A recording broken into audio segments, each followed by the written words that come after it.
Hey y'all, I'm looking real crazy, but I don't even care. I'm just coming here to talk to y'all because I'm journaling right now. Got my pen and my notebook, and um, that's usually what I do whenever I'm thinking about a lot. Like, share, subscribe. Thank you for my returning supporters, returning donators. Um, Thank you for my new subscribers, new donators. Thank you in advance. Um, Any information about me that you need can be found in the description box below or just in my bio. Um, so I guess I'm at that point in time in my life because as I'm trying to build my platforms, I feel like I'm not really making much progress, and I know that consistency is key.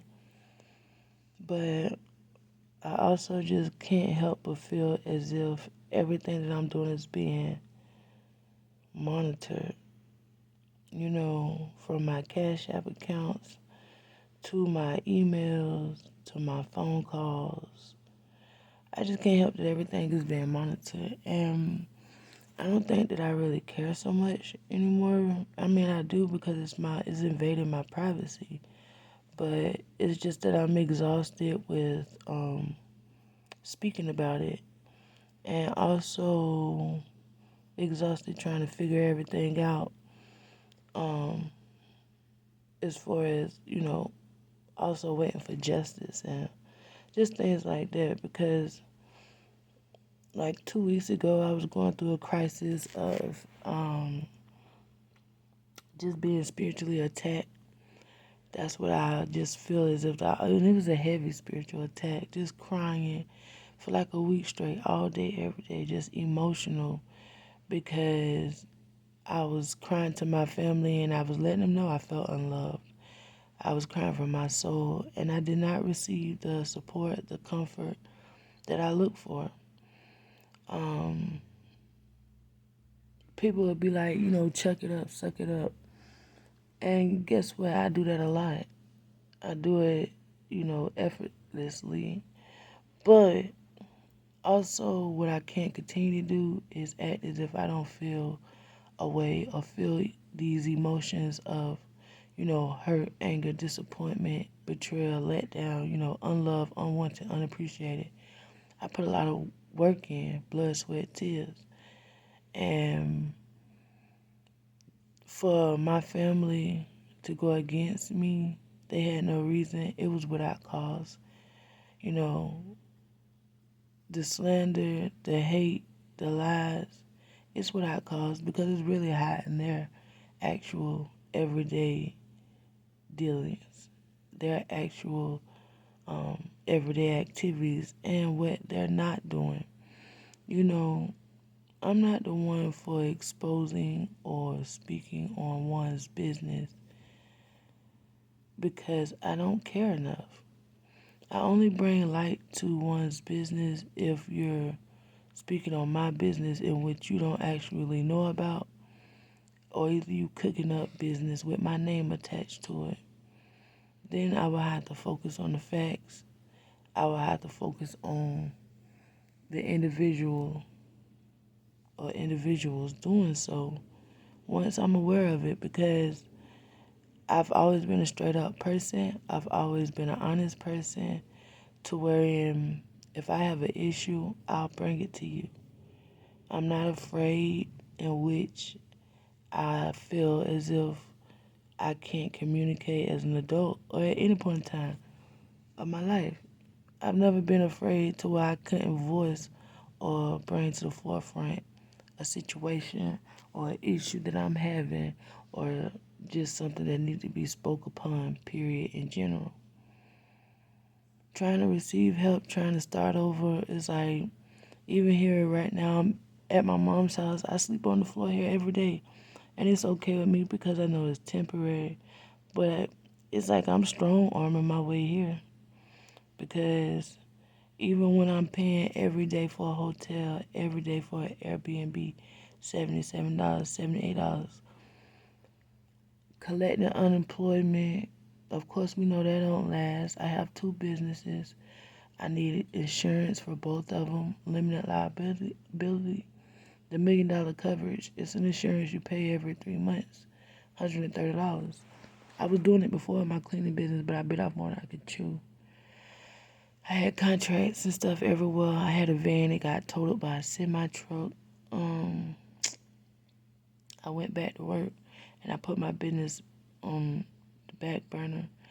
And then I also was taking care of everybody around me, the same people who has went against me, who has signed papers, who has been pulling out money or using my identity, my family. I took care of these motherfuckers.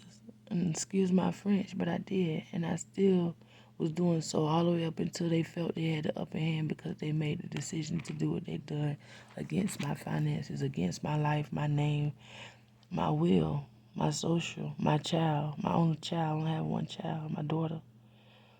And they took her from me. My sister jumped on me 2 days ago, day before yesterday.